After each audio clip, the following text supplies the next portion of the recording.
शुल्क जमा केलेलं असतं कुठल्या जमीन अधिग्रहण विभागाने मोजणी विभागाकडे.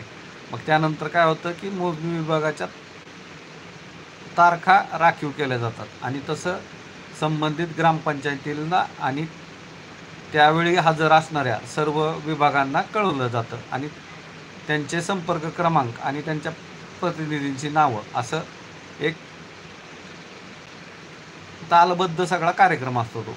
असे दोपटगाई नसते की बाबा आले आले आले आणि गेले गेले गेले की बाबा काल काय तर 4 दिवसापूर्वी तिगावमध्ये दगड लावला मग चालत चालत आज अमोल तामटे म्हणतात नमस्कार जी सर. विशाल म्हणतात हद्द काय म्हणजे बाधित दोन्ही गटांची सर्वे नंबरची हद्द ना सर. आता तुम्ही तिथं पाहायचं आहे ते प्रत्यक्ष लक्षात आलं का.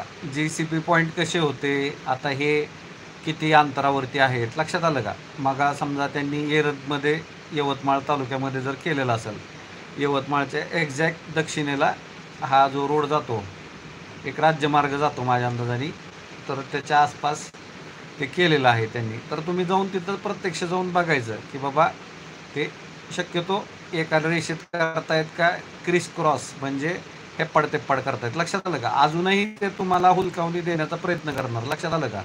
कारण का तुम्ही किती चालाक आहात त्याच्यापेक्षा तांत्रिक गोष्टी देखील त्या इनबिल्टच असतात तिथं चलाकीच्या लक्षात आलं का. एकच आहे की रस्ता आता तिथून 300 मीटर इकडं जाणार नाही आहे. आता तो जिथं आहे त्या पोलच्याच इकडं म्हणजे असं जर गृहीत धरलं आपण की तो जो पोल आहे तर 3 प्रोबॅबिलिटी आहेत त्या दगडाच्या की तो एकतर मधोमध राहील किंवा डाव्या बाजूला किंवा उजव्या बाजूला राहील. म्हणजे पण तो पोल घेतल्याशिवाय आता रस्ता तयार होणार नाही. साध्या सरळ भाषेत सोप्या भाषेत बहुतेक मराठी सगळ्याला येत असेल कोणाला काही गैरसमज राहिला नसेल. संग्राम रामेगावकर साहेब तुम्ही मग विचारलेलं काहीतरी प्रश्न आहे तुमचा. दुष्यंत बनसोड सर आज कसा बद्दल माहिती देत आहात. सीमांकन हद्द कायम आणि संयुक्त मोजणी वेगवेगळे का असा प्रश्न होता. तर 80% लोक म्हणतात होय आणि 20% लोक म्हणतात नाही. तर आपल्याला आपलं मत कळवायला किती वेळ आहे मुख्य मोजणीला. दुष्यंत बनसोड हद्द कायम म्हणजे बाधित दोन्ही गटांची सर्वे नंबरची हद्द ना सर. हद्द कायम म्हणजे बरोबर आहे ना बाधित गटांचीच हद्द आहे. पण तिथं परत तुम्ही मला प्रश्न विचारताल की सर बरोबर तो दगड मधोमध आहे का डाव्या बाजूला आहे का उजव्या बाजूला आहे. तर तेवढी चलाकी चाणाक्षेपणा किंवा तेवढी काय गुप्तता जसं आज म्हणतायत की बाबा कॅबिनेटचे निर्णय बाहेर जो अगोदर कोणी प्रसिद्ध करत जाऊ नका तर त्या हिशोबाने. तर आता एक्झॅक्टली तुम्हाला संयुक्त मोजणीच्या वेळेस ज्यावेळेस सगळे विभाग तिथं येतील अलग लक्षात त्यावेळेस तुमच्या लक्षात येईल की बाबा नेमकं गटामध्ये कसं कुठलं क्षेत्र छेदलं जाणार आहे बेदलं जाणार आहे किंवा विभागलं जाणार आहे. भूसंपादन पूर्ण होण्यासाठी किती कालावधी लागतो सर. मूव्ही डेकोडर सर नरसिंहवाडी गट यादी कधीपर्यंत भेटेल. एक लक्षात घ्या मी एक खाजगी व्यक्ती आहे तुमच्यासारखा सर्वसामान्य माणूस आहे. ज्या काही आता इथं देखील कोणीतरी विचारलं की बाबा किती वेळ कालावधी लागतो.